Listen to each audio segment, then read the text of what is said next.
intro. Thank you so much for having us. We were just like you two once upon a time. It was about 35 years ago for me that I finished chiropractic. I started when I was 17 and I finished when I was like 23. We met on Jen's first day in college. I was in third year and she was a first year, and I grabbed her at hello.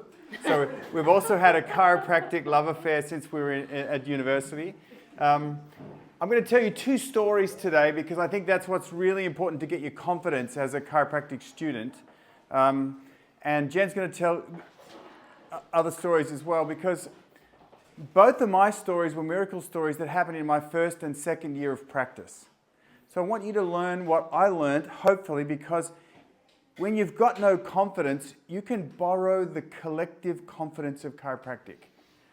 When I graduated, I looked like, I was 23, but I looked like I was 15. So I used to wear a tie to make me look older. And so I had to borrow. When people said, "Can you help babies?" I said, "Yeah, we can." I'd never seen one in my life, but we have to borrow the collective chiropractic confidence, because when you don't have it, you have to rely on old folks like us who've got miracles under our belt that you can borrow. And it's real and it's true. Now, when I first graduated, I knew nothing except to say, yes, we can help. And in my first, I'll tell a bit more about us. So we basically met in college. We've been married way too long, I can't even remember. It's okay. Most of you know we've got four boys. 3 of them are coming through BCC, and the other one we're like, you can do anything after chiropractic that you like. But Jen's dad's a chiro. 5 out of the 6 kids are chiros. 4 out of the 6 kids in my family, my brothers and sisters are chiropractors. We all married chiropractors. There's just chiropractors everywhere for us. And that's because we're in a cult. No, chiropractic is infectious, right? Because one of the great things, I wanted to be a real doctor way back, right? And my dad was in politics in Australia, and I did my work experience at the hospital with the best pediatrician in the whole district. And when I did the work with him, he said, "Don't do what I do." He said, "You're only going to see sick and dying children." And he said, "Do something life-giving." And I was like, "What's that?" You're my hero, you know? And so I looked around, I got my first adjustment. I used to be a chronic tonsillitis sufferer, and I never got tonsillitis ever again. And it wasn't until a year later that my mother was like, "You haven't had your big penicillin throat closing over thing." And like, doctor having to come and give you penicillin. We were like, oh my gosh, it was that thing.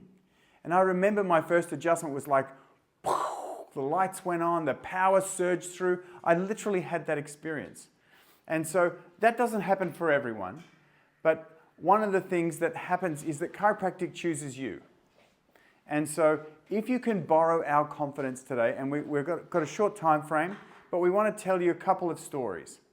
And the first one happened for me when I was I was first year in practice, and I was looking after this professional snowboarder who had injured his shoulders. He'd fallen and fractured different bones in his arms and things like that. And he was just repaired from having an intensive care schedule. And then I said to him, "You are the best you've been. Good on you. Go for it." The season was starting.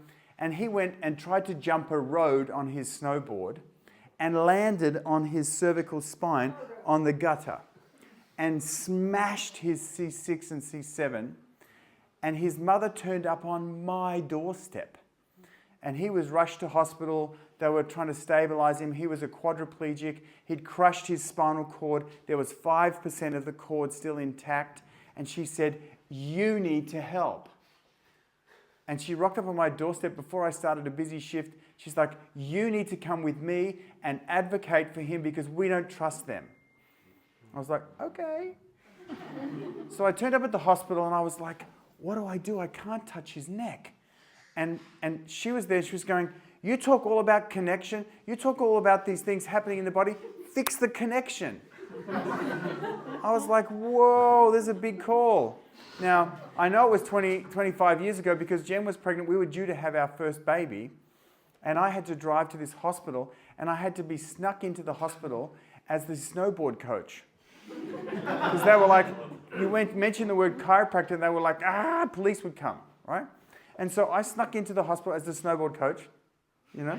And remember sitting there thinking, okay, the intelligence needs to get from above down, from inside to out. How do we do this?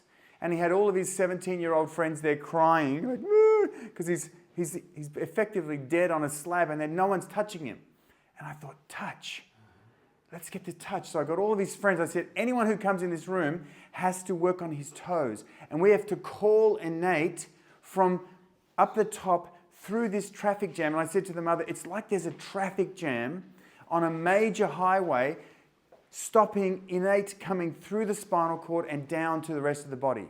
So what if we just took one car at a time and pulled it out of the traffic jam and asked intelligence to flow back through the body again? Now, I was 23, okay? And I had no experience in chiropractic other than I had to borrow what you guys can borrow too. And that is that chiropractic works even when we don't know it.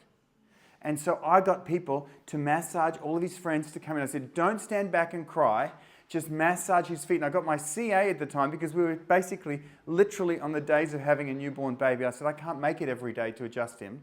And so I was adjusting his joints in his feet and joints in his hands and just trying to call innate through an echo in the nervous system where there was a major traffic jam. And I said, everyone that comes in the room, visualize and imagine that you're taking one car at a time out of a major traffic jam in his neck.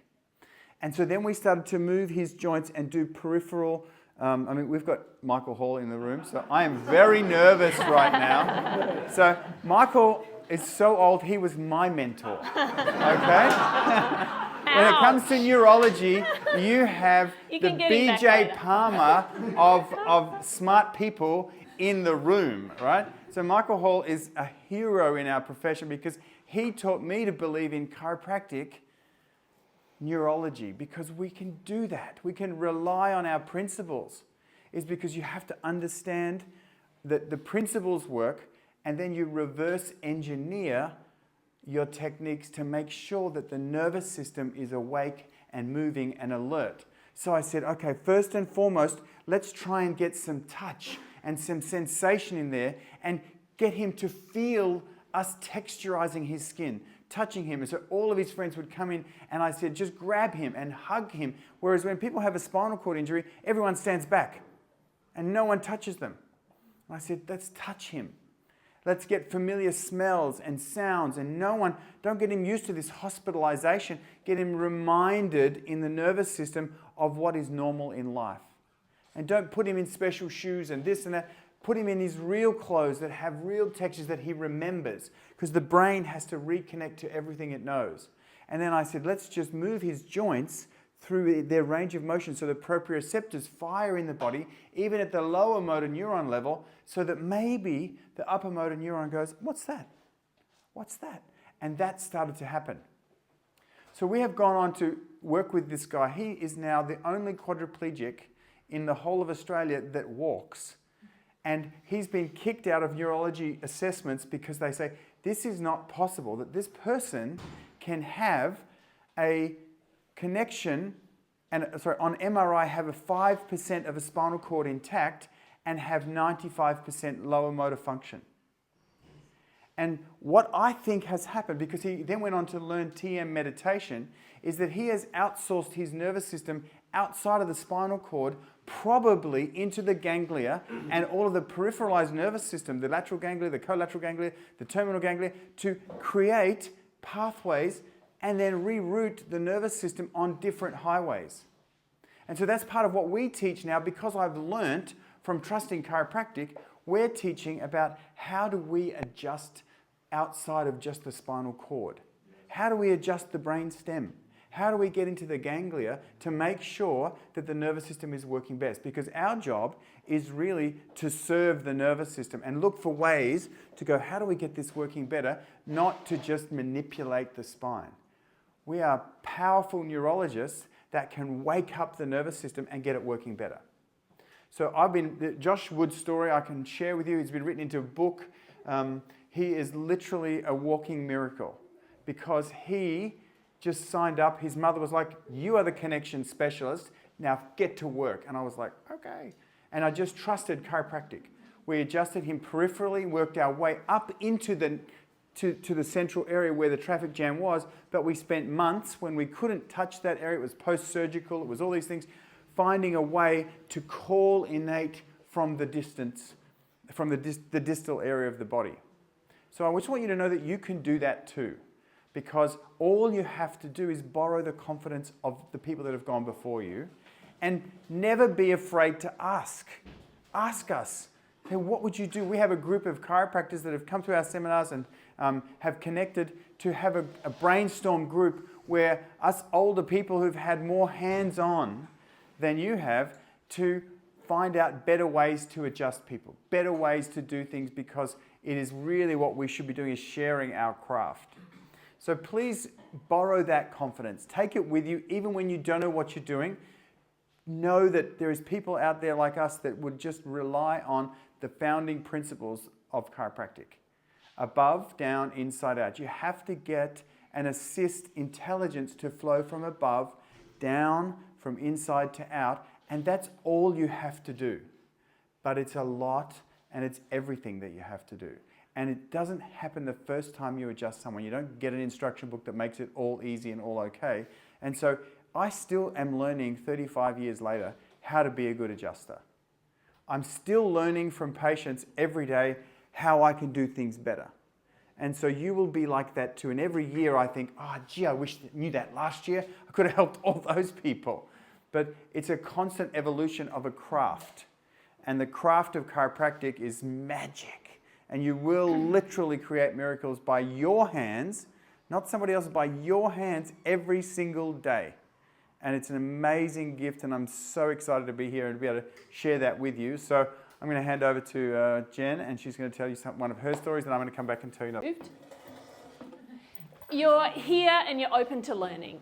And I think that's exactly what Simon's getting at. If all of us can maintain that at whatever stage we are in our career, that humbleness of being open to learning consistently, asking questions, knowing that we can always improve, I think that's something that you and I have focused so much on. Because as you guys are probably aware, even if you're a first year, you potentially have observed that our profession is pretty strange. Yes, we're a interesting bunch. In that, we can have one profession where over here we can have people who practice and they focus on pain, and they only really want to see people when they get into pain again, and they are well known and loved in their community, respected. Then you can have a chiropractor over here who sees babies and pregnant women and wants them to come consistently, and all about subluxations. There is such huge diversity in our profession. And I just want to start with that because I think it's really important that as students you grab onto the mindset of not making anyone else wrong. Developing who you are and then being authentic about that, because there's going to be times in practice where you'll be like, I want to see more miracles, why can't I have a Harvey Lillard moment? And you can have all of that when you're in service of innate intelligence and when you are congruent with who you are. Because if you've taken on somebody else's vision of what chiropractic is and it's not really you, then you won't be congruent in practice. And that's palpable to people. Something will just feel icky and off about your recommendations or your adjustments because you're not being who you are. So you don't have to have all the answers when you graduate, more so that attitude of, I'm a sponge, I'm still learning, even in an environment like this. And in my first year, there were two stories that really helped to ingrain that for me. So I'm a chiropractic baby, adjusted since birth, all of those things. And I had a certain level of confidence around how to explain chiropractic, a schedule of care, all of those things. And there was a woman who was in her mid-60s, a very famous, well-known movie producer in Australia. She was just a storm. Like, she would come into the practice, everyone would be intimidated. And I remember Simon was, my biggest coach. We practiced side by side in that first year. And I remember looking at her x-rays. She was phase 3 degeneration. She was in a lot of pain. She couldn't get on the floor with her grandkids, any of that.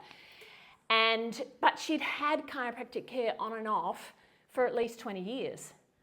And I said to Simon, like, what do I say in her schedule? Like, she really, even though she's had care, I want to be adjusting her at least twice a week initially. And, beautifully reminded that if I am authentic, then that is what's most important. So I prepared myself thinking, okay, I might deliver my schedule of care and she might think, well, that's crap. That's not what all these other chiropractors have said. You're over-servicing. You're too young. What would you know? And I just decided to be who I am, be authentic, and deliver the schedule of care as if she was my mum or my aunt. And she turned around after I explained her x-rays to her and the schedule of care and said to me, so tell me, why have none of the other chiropractors I've seen for the last 20 years told me if I had regular care, I might be in the better position than I am now, where I can't get on the floor and do the things that I want to do? Why would they have not told me? Because from what we can see here, this has been a long-term issue. And it was just such a powerful moment for me to be authentic and congruent with whoever I'm looking after. Another example of that is my first week of practice. A midwife who we'd gotten to know had referred a brand new baby. And I was like, okay. I was really fortunate. When I was at university, I'd had Neil Davies, who's kind of like the Michael Hall of neurology, but he was with peds. And I was like, I know this, I'm a chiro baby, it'll all be fine. And I'm adjusting people. And then I start hearing this baby screaming from outside the practice. And I'm like, oh shit, is that my new patient? And the screaming gets louder and louder as they enter the practice. Meanwhile, I'm like, my hands are starting to sweat, my armpits. I'm thinking, oh my gosh, this is the newborn baby. This is my new patient. And I'm first week in practice. And all the, the voice in your head starts playing. Our CA takes, as I can see, because we had open plan in that section, the mother and the grandmother and the newborn baby to the report room. I'm like, great, grandmother as well. And so then I go down and I start to do my health history, and I look at this baby, and she is black and blue, bruised all the way down the side of her face, down her throat, and as she's screaming, the inside of her mouth is black and blue on that same side. And the health history is she's 3 days old, she's barely fed, she hasn't slept, and the midwife has suggested that the mum brings her to me. And in that moment, I can choose to think, holy crap, who am I as a 21-year-old? Or I can tap in from above and draw that confidence through me, be in service and humbleness of innate intelligence and trust that whatever techniques I knew then, in comparison to now where I know so many more, but that I was exactly who that baby needed in that moment. So I did the couple of techniques that I knew at the time, and I grabbed that mum's hands afterwards and I said, I don't know exactly what's going on with Holly, but I want you to know I will do everything that I can to help her. And they left, and we have a procedure, a policy of calling new patients that evening. And I called, and Mary, the mum, didn't answer the phone, but the grandmother did. And she said, sweetheart, I can't put Mary on because I don't want to wake her. Her and Holly have been asleep for 7 hours straight.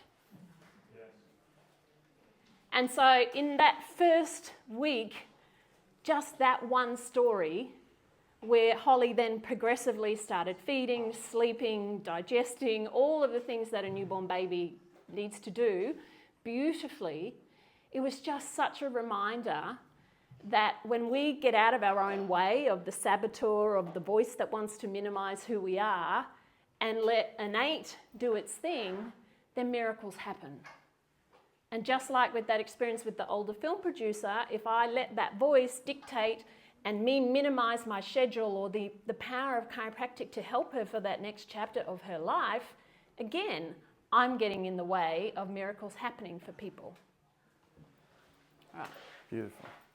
Always been like that. Jen has got an amazing attitude of yes, especially when it comes to chiropractic. And if we could encourage you to do the same, is to have an attitude of certainly and yes, we can. You can use the we of chiropractic. Go, yeah, we can help that. We can do that.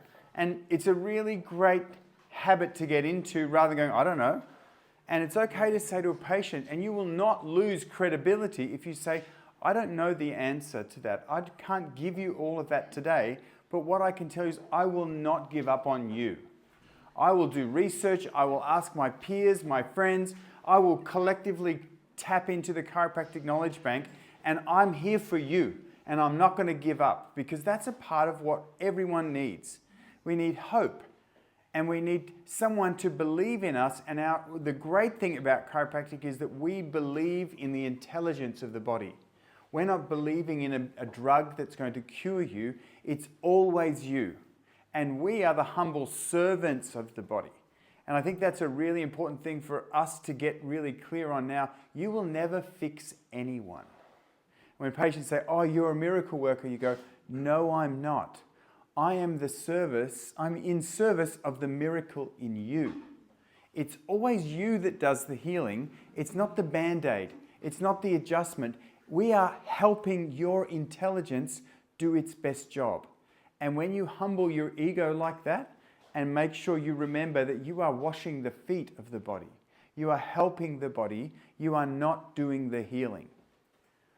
So in saying that, at the age of 23, I was fortunate enough to work on, Australia's not a big country, right? But I'm going to make this sound really big, right? Because we had an Olympic athlete who was the Australian Olympic pole vaulting record holder.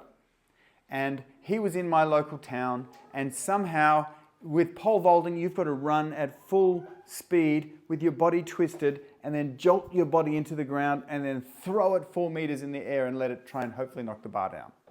And then land on something on your back, hopefully not your neck. Right, so this guy was pretty twisted. I took his x-rays, I explained them, I was like, oh, this could be fun. We could try and really help you get more efficiency in chiropractic.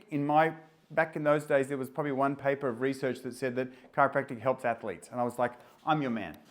And I love sports.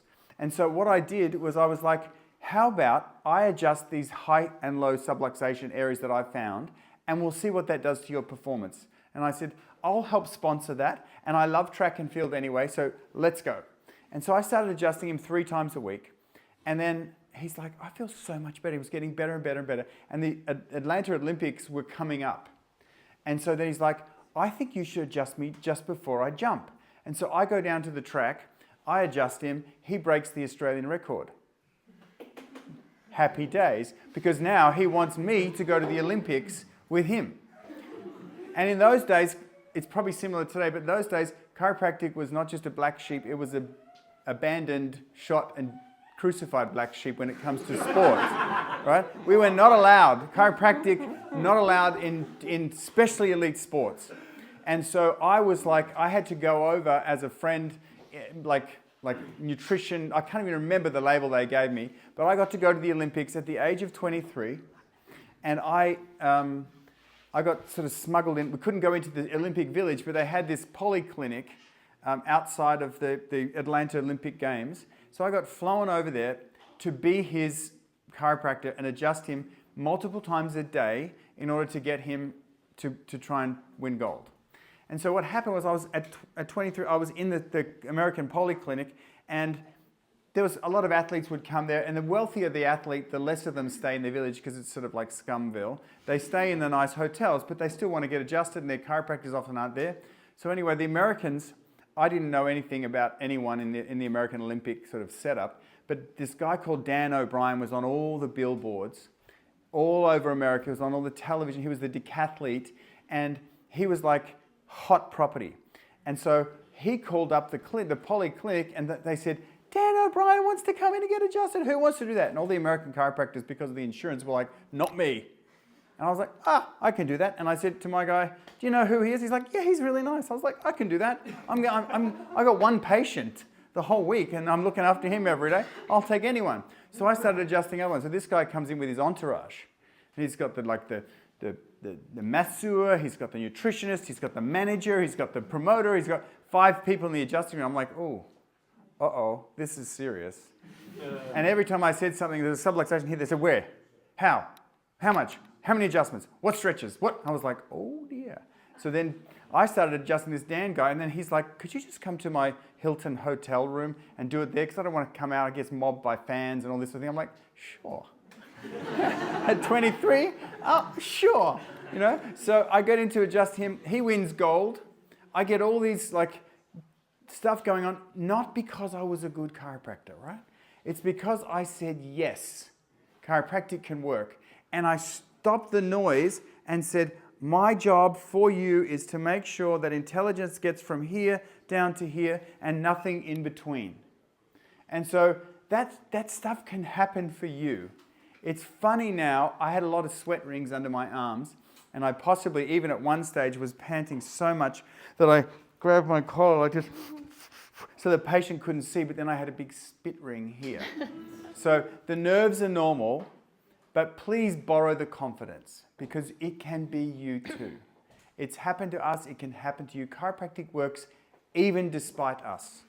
But we do have to believe and focus on what the important things are. And that is making sure that intelligence gets from here, gets from inside to out, from above, goes down, inside to out. And we believe in you. We think you're amazing. We're so excited that you're here in this profession. Welcome to all of you to the chiropractic profession. It is awesome. And even though we've done extensive amounts of media, we've done extensive amounts of speaking around the world, we still love what we do every day. It is incredible to have a profession where you can create miracles without drugs, without surgery, every single day. And you are right here with us. So do you want to finish off? I think we better finish up there then. Okay. Yeah? So thank you for having us. We'll be around.